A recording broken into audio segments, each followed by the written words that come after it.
Do you need encouragement to turn tragedies into your own triumphant life story? If so, this podcast is for you. Listen to powerful guests who have persevered through challenges so you can gain strength to build your championship life. The host of Professor of Perseverance podcast, Dr. James Purdue. Hey, come on in again. It's that time for us, the Professor of Perseverance podcast. All right, get your favorite beverage, put your feet up, relax. Let's learn something. Let's help somebody get through today. We know everybody's struggling with something, so let's help them get through, and let's show them how what we've went through, that it's capable for everybody to get through and have a good life. Hey, today I'm going to do something a little different here. Today we're going to actually talk about with a friend here, a guest, about hemophiliac. And let's go ahead and look at what he goes and does. I'm trying to figure this out as we go through here. And there we go. And what does he do here for a living to help out people with hemophiliac? Here we go.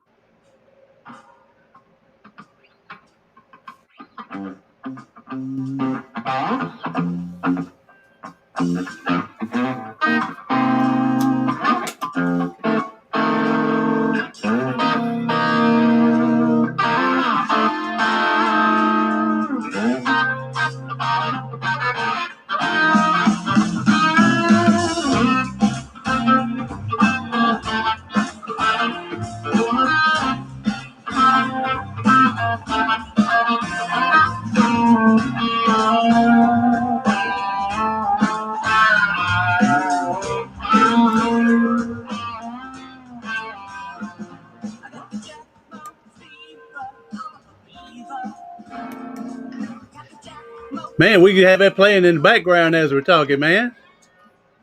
Max Feinstein, come on in. Let's talk a little bit here and listen to you while we're going on here. How you doing, brother? I'd Thanks forgotten for being here. about this. I hadn't. Thanks for having me. Yes, sir. So you're bringing back some good old memories, huh? Yeah, it's that's a little bit of an old video, and what's cool about it, it's a song by a gentleman named Johnny Showcase, and Johnny Showcase is having a hell of a moment right now. Yeah.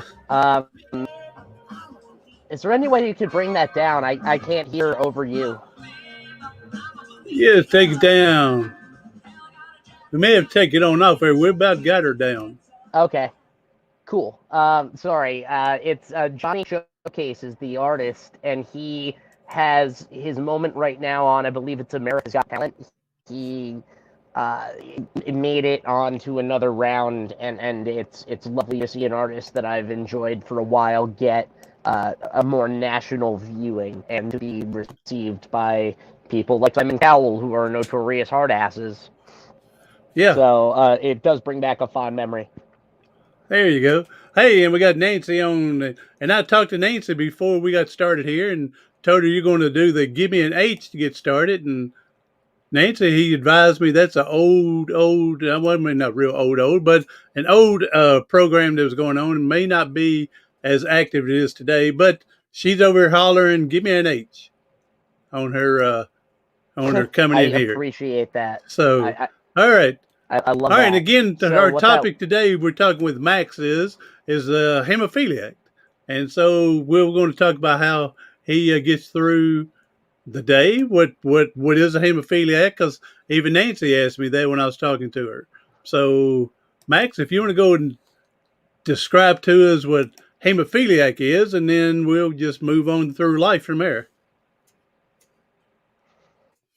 All right, I'd be happy to. Nancy, it's pretty easy to break it down.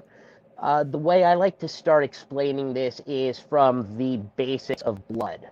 So we all have blood, and blood serves the exact same purpose in everybody. It is the thing that carries oxygen through Your body, it's just your circulatory system. It's the goo and the juice that makes a human being go. If you don't have it, you don't live. And essentially, it's bumping around your system, going from your veins, pumping out of your heart, circulating through your body as blood is wont to do. Now, what we don't really think about, because it's happening right now, I don't know if you're sitting down, I'm sitting down, it's happening whether or not you're doing anything. And what is difficult to appreciate in that is that there is actually something of a traumatic experience inherent in that. It's kind of bumping around your system. And that can cause, the term is microbleeding, but I've been using a different term to describe it. It's more like a micro trauma. It's little bleeding internal damage that happens so minuscule and is generally dealt with by the body kind of right away, because we have this table, this balance table of proteins that are designed to stop those, to clot. And then the other side of it is designed to stop clotting before you end up with a blood clot in a problematic area of your body. So when that table is out of balance, when that protein table is out of balance, there are issues with how that uh, microscopic bleeding gets dealt with, or how a microscopic clot might not stay microscopic if you're unbalanced in the other way. So there are varieties of these proteins. They're often called factors, clotting factors, anti-clotting factors. They're numerated, but I would be lying if I said I knew which from which.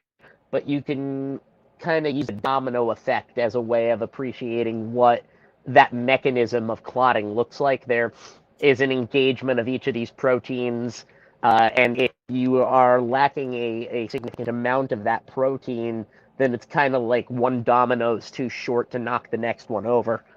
So that means a microscopic bleed can get out of hand quite quickly.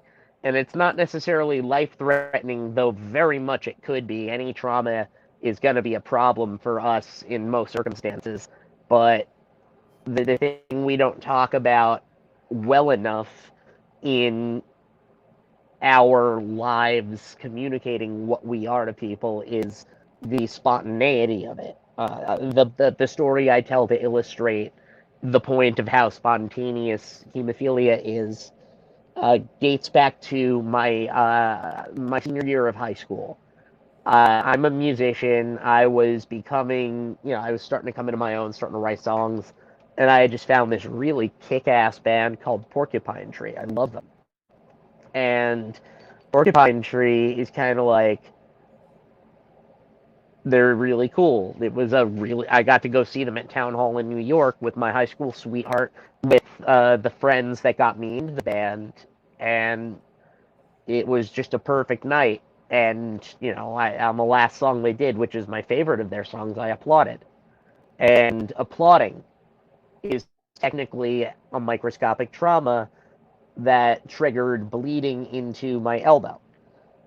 That's sort of the big thing with hemophilia, is bleeding into the extremities. I know I've sort of gone on, so if you've got any questions about anything I've said at this point, it might be a good idea to stop and take a break for questions. Well, and that's what we're trying to, going through, just learn. We're not going to get the whole life history on this podcast today, but we get a basic understanding that it's, like I said, it's a uncontrollable bleed, and so until it fixes itself somehow, or through medical diagnosis or treatment, it's managed. Yeah. Yeah, it's managed with, we are lucky that it can be managed, usually through the intravenous injection of a clotting factor replacement. Okay. Yeah, because I was wondering, I knew they did something just in case you have to have some type of surgery, that they had to give something in there to help where it's not a free-for-all with the blood. Oh, yeah.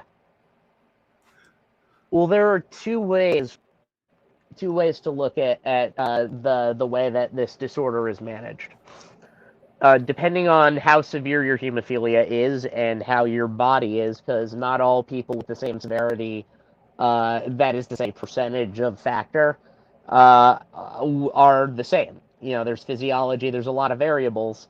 Um, there is an on-demand regimen, which is whenever you have a flare-up, and then there is the prophylaxis, which is you do this with regularity to try and give yourself an extra layer of protection consistently.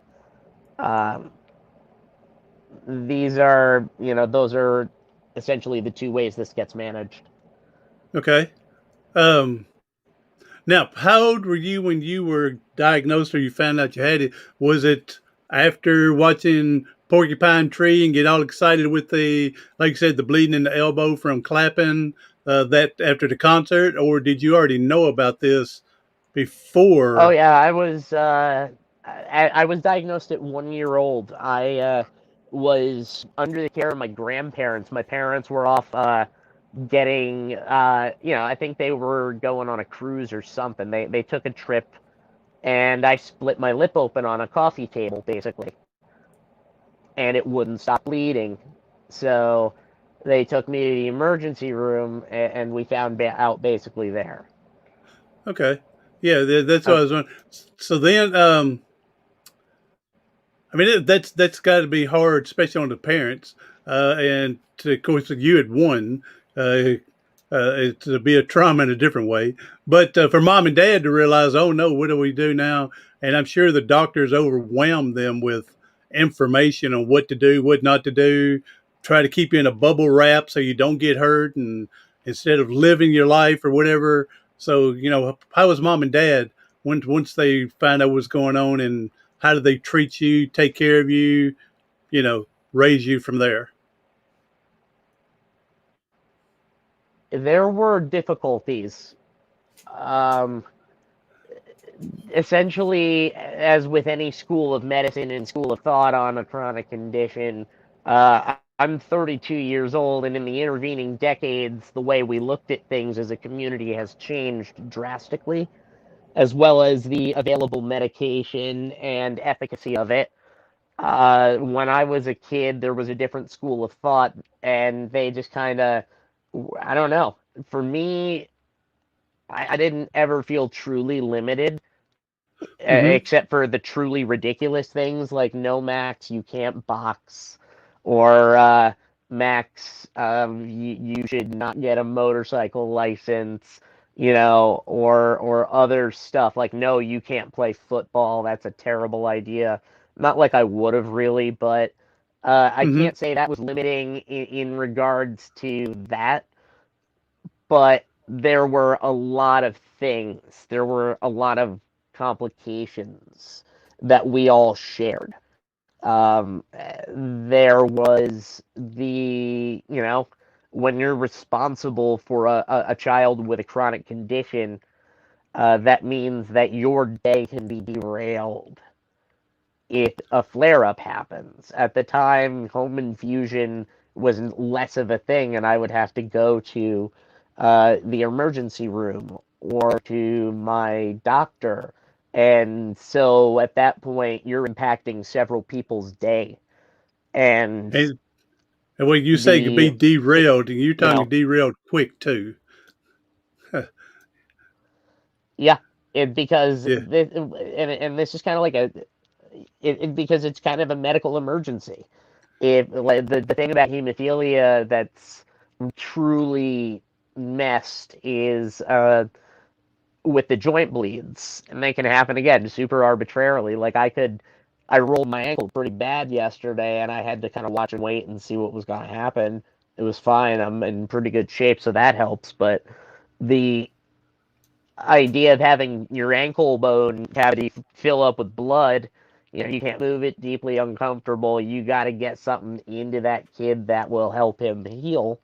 But also, the longer you wait on it, the more damage it does in the long term. The long term repercussions of uh, prolifically bleeding into your joints are deforming them, having blood calcify in it, like fusing basically, or like at 21, that same elbow was on par with a 70-year-old's in terms of damage. I'm proud to say it's much worse now. But yeah, so when that happens, yeah, you got that you gotta like leave work and get this kid medicated because that's your responsibility as the guardian of a child with a chronic illness who can't necessarily take care of himself. Oh, exactly. And as the parent, like you said, taking care of a child with a chronic illness like this, they've got to be cautious, but they need to let you grow and be yourself normal as much as possible without, you know what I'm saying, getting freaked out and over parenting, I guess I would say. I wouldn't say I was overparented in that way. I was generally, my parents were open-minded about uh, pursuits. I tended to skew into the arts and into entertainment, so I was not necessarily, I swam, but I guess you could say by nature of who I was, based on how the disorder sort of shaped my motivation. Because what would happen is, I'd have like 3 months on and hit like a nice head of steam with something, and then I'd have a flare up in my ankle or I'd fuck up my knee, and then you'd have to dedicate some time to dealing with that, and I would just feel like a real kick in the nards over it. So you'd Uh have to huh. rebuild that motivation. It becomes a little defeatist, but in those ways, I wasn't naturally athletic. I'm also kind of short, so that wasn't gonna do me any favors. So it wasn't. I didn't truly ever feel limited because of hemophilia in that way. I may have more set the limits on myself or made decisions about my passions based around that. Yeah, I'm glad to hear that mom and dad were open minded to let you still be a growing boy. You know, I would hate to think that I'm in the bubble and afraid to go do things. Now, I can understand, like you said, setting self limitations, you know, because of still not understanding, not knowing, but still, I'm glad that they were able to let you grow up as normal as possible and still be able to, you know, to be there for the just in case whatever happened. There were other complications. That's my issues largely fed through a cerebral and sort of psychological divide. Um, where it suffered was not that I was in a bubble for the sake of my physicality, but I was under a microscope. As you know, somebody with an anomaly of their body that requires a lot of attention means that you are consistently under a microscope. You are, a new life trying to dial in a body that fails you from time to time. You are also trying to learn complicated medical jargon while you're learning the ABCs. But you don't really get a lick of privacy between all the time the disorder demands and all of the demands of school and of family interactions and of other things. And I don't say it was a bad childhood, it was a great one. I wanted for nothing. I had a mother and father who loved me and a full schedule of events and stuff, but because of the disorder, my own life was highly overwhelmed, and I would shut down from what felt like a constant demand of life. And that was a source of frustration for everybody that was not appreciated quite well at the time. I've done a lot of reflecting on it since, and that would make, you know, it was its own source of complexity. Yes, yes, I can understand. Yeah, that as well. As you got older and was understanding about the hemophilia and going on in life and everything, did you get into a why me, a depression state, or did you try to stay as positive, mind strong as much as possible? I don't know if I'm exactly capable of being positive. That's not to say I'm not capable of being optimistic, Yes, but sir. I have to budget my positivity out uh, for I guess you could say I wouldn't say that means I'm negative or that I would say I'm a recovering cynic at this point, but uh, you know, I would say that optimism was hard, pragmatism was a way to stay sane. I definitely had, especially early on in my life, a lot of those why me moments in a very specific way, and then they sort of became internalized. And you could say, I think the term is mad at God. You could say I was mad at God for a very long time, and I still feel sort of this abstract anger, but I have learned how to appreciate myself as a human being with his merits and value uh, that can exist aside from a disorder that, when you're in the thick of it, seems as though it consumes your existence, especially if you're advocating.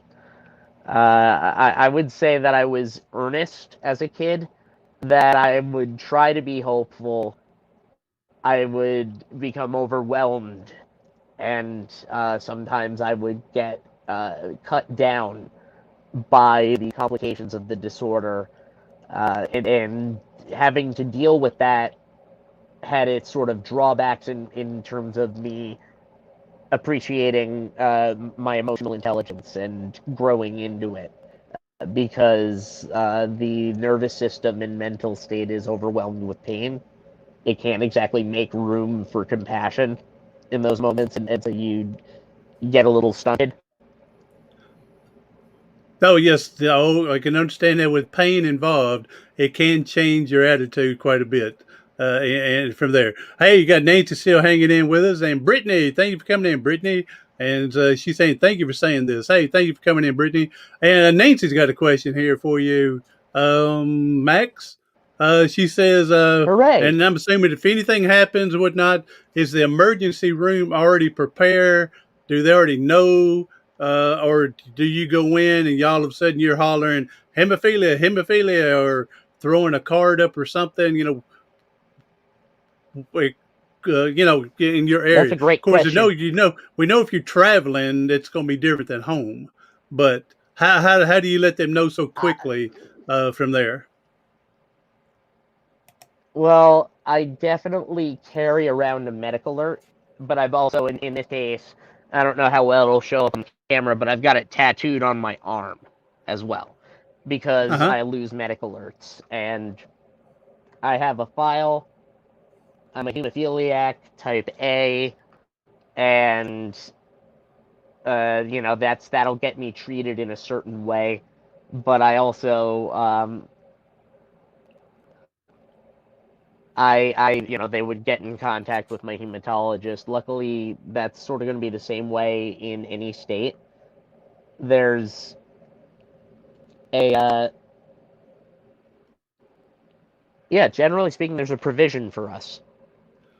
Yes. And of course, it's where you've got to be aware with your bracelet or your tattoo for them to know as well to be alert before they get there with paramedics or however it is. Yeah, So it Nancy's getting ahead of me here. Nancy, you get ahead. Oh, hold on now. Hold on, Nancy. She get ahead on the good question here. But what I want to bring up, what got you into playing music then?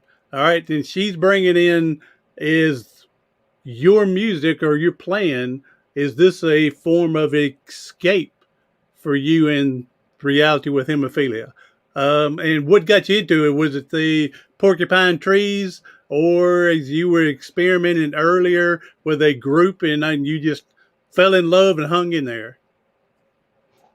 I have been making noise my entire life. That's I fancy myself a noisemaker, and music is a place where noise is organized into something that people can appreciate in a different way than somebody just simply screaming in an alleyway, which I appreciate for that. My first memories of that sort of thing were actually in church, because churches have, I grew up Roman Catholic, and the churches are all these high ceiling marble surfaced buildings that will, by nature of that construction, have this reverberation and carry to it. And I found that fascinating, that my voice would be different inside than it would be out on the lawn. I grew up in a household that appreciated music. My mother was, my family was very much into musical theater, and I had a sister who was a little bit older than me, so she would be more hip to what was popular than I was, and I wasn't one to necessarily care about that. So I would siphon music, and it was just always around. And given that I grew up, I became a teenager in 2001 or 2002-ish, so the music that I was surrounded by at that point, the contemporary music, had a very loud thing going, even the popular stuff, because of the 90s rock. Just anthropologically speaking, it was popular to be very loud, and we were getting a lot better at getting loud as a culture. So it seemed like a place where all of this emotionality and intensity I had could live. I saw my friends playing drums in middle school and playing guitar, and I wanted that for myself because it felt relatable, and I didn't feel like a very relatable person for a very long time. I thought guitar would sort of be that olive branch, or that thing that forgave eccentricity. Um, I basically grew up listening to, at that point, like punk and funk music, as well as a lot of alternative rock, and it just very cathartic and celebratory music drew me, as well as interest, everything really. I love everything at this point, but uh, I I guess I just really was that kid jumping on his bed listening to pop punk for a little while, and then I stuck with it because it made me less strange to people, and I started to find expression in it. And then that porcupine tree story happened, and I made the decision to continue through the the complications. Uh, there are a lot of hemophiliacs I've gotten to know in the last year or so that are essentially in similar places as me. They have elbow damage themselves, and instead they opted to retire themselves from the craft. I felt too attached. And the nature of the disorder was arbitrary enough if they couldn't do anything for me. And I was going to, regardless of whether or not I played, hurt myself, because I've also injured it shooting pool or sleeping on it wrong. If it's going to be that arbitrary, why not at least earn the damage? And we're speaking with Max Feinstein, with hemophiliac advocate here for what he's for the advocate for hemophilia. So we appreciate him coming on. Hey, now you say a noisemaker. I'm telling you right now, I respect anybody that plays an instrument, singing, no matter how great they are, how bad they may be, because I don't have the confidence, I don't have the glory, I don't have the self esteem to do that in public in front of people. I have all sorts of respect for anyone going that's out there doing that. So I'm glad you do, and I love what you said. It made you less strange with people, and you could express yourself. And yeah, during the time you're finding your own identity. And so that's been great. I appreciate that you were able to find this gift to be able to share with other people. And if you don't mind, could you play something for us here just so we get a good taste of your talent?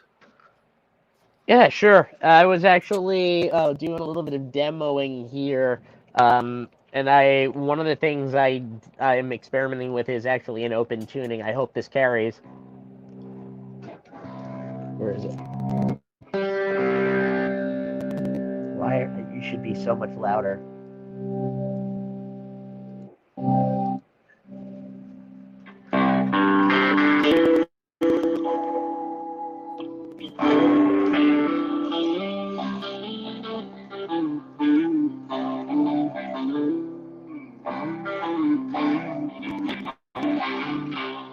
Did you hear that? Is that coming through? Yes, it's coming through. Yes.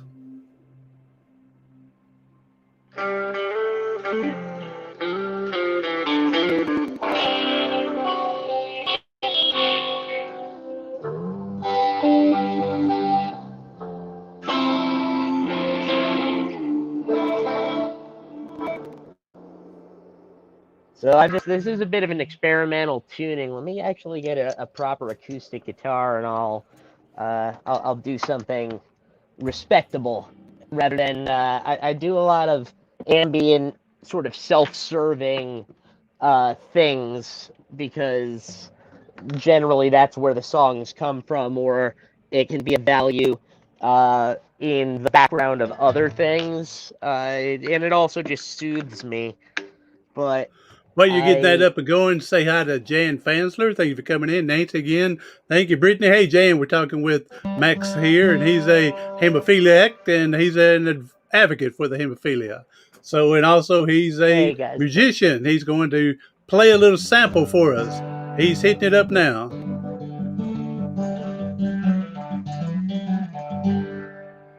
So I am actually enjoying this right now through this. So I'll play a song that I wrote over quarantine Yes, that sir. sort of, and it's funny because I know I've spoken like I know I haven't spoken in the most uplifting ways, but I promise you that I am a positive individual, just taking perhaps a peculiar route towards it. Oh, This is a you're song doing called great, "Piece by man. I Piece," appreciate you're doing and awesome. Yeah, keep going. You're doing awesome. Keep going. oh yeah, hell yeah. So this is to me, it's all about the little reasonable things as a recovering cynic.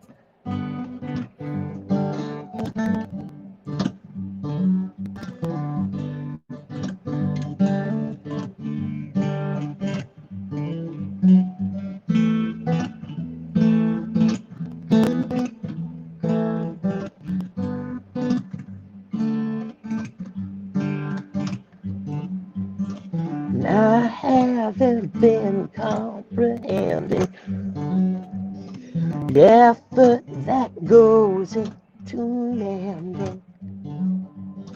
So that's been rendered and overextended by grief.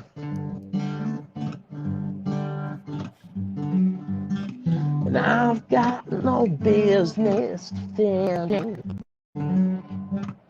danger that I've been fermenting. Well, that all that I've been, but they're not all I'll ever be.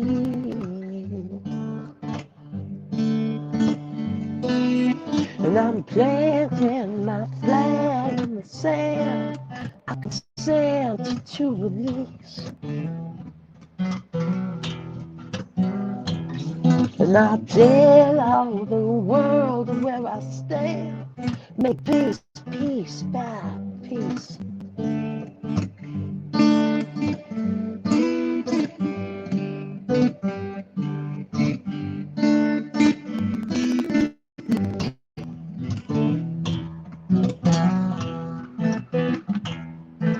Self-love sounds so condescending. Young, low, and crazy, pretending. A day after one ending day might have any meaning.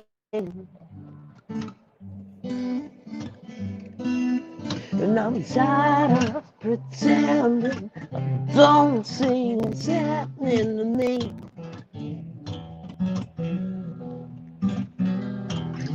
And I'm tired of expending my energy so recklessly. And I'm planting my flag in the sand. I could sound to release. And I'm telling the world where I stand, making peace, piece by piece.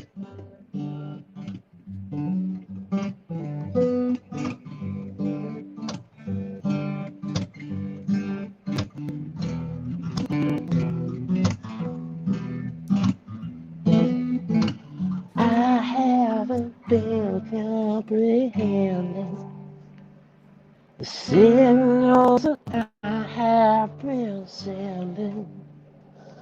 They're all that I've been, and now they've abandoned me.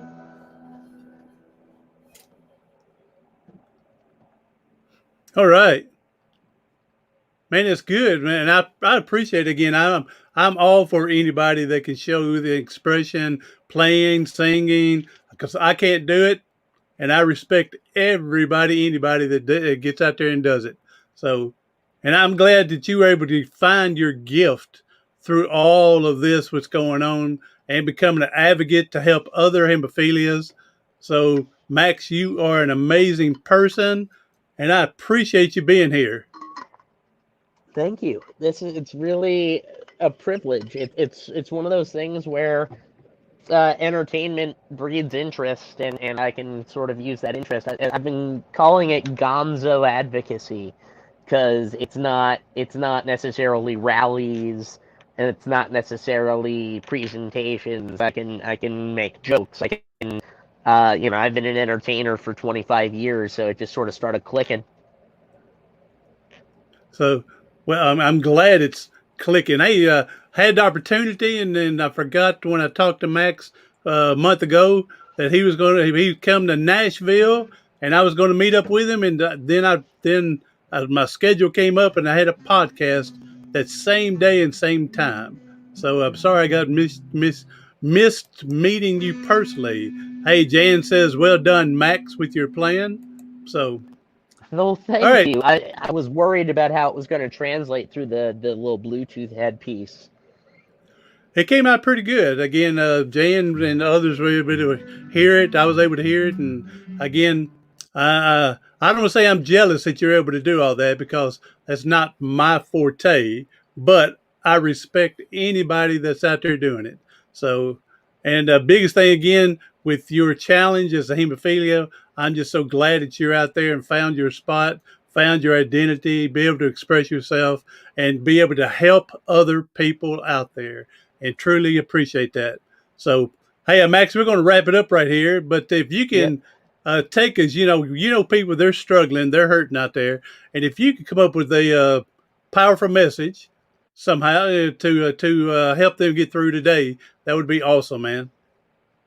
So I have been trying to ingrain this affirmation or this question into my mind for a little while now. I had to write a song around it because it was that thing. It's easy to get overwhelmed, and it's easy for me to get overwhelmed. Like I got dishes in my sink right now, and I just left without doing them, even though I could have taken the 5 minutes to do them. Uh, so I bring up dishes a lot when this sort of comes up, but I ask myself often, what's one small thing that I can do to make my world, not the world, but my world, a nicer place.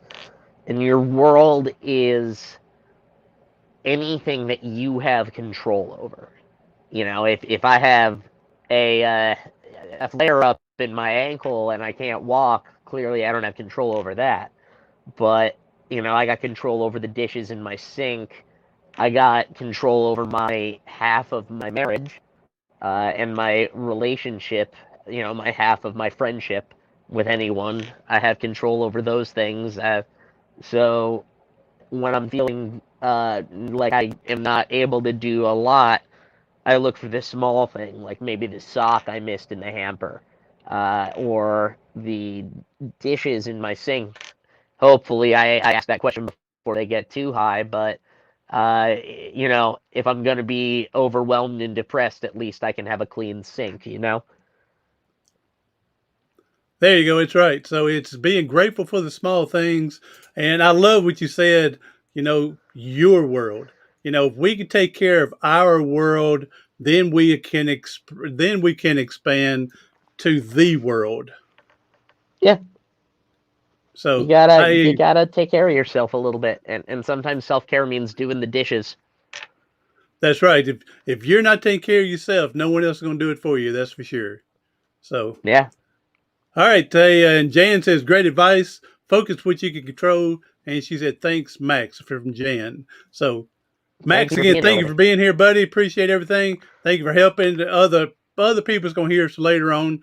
Coming on the replay, you're going to help somebody. So, thank you. And everyone else is coming on the replay. Be sure to share us out. A friend that can use some help, get this encouragement, and listen to this song that Max wrote and everything like that. And it's beautiful. And I like to say that word, beautiful. So, Max, thank you again. Hey, Jan, Nancy, and Brittany, thank you for coming in. And everyone else, Thank you for hey, listening. do something today, tomorrow, something next week that's going to help you persevere past your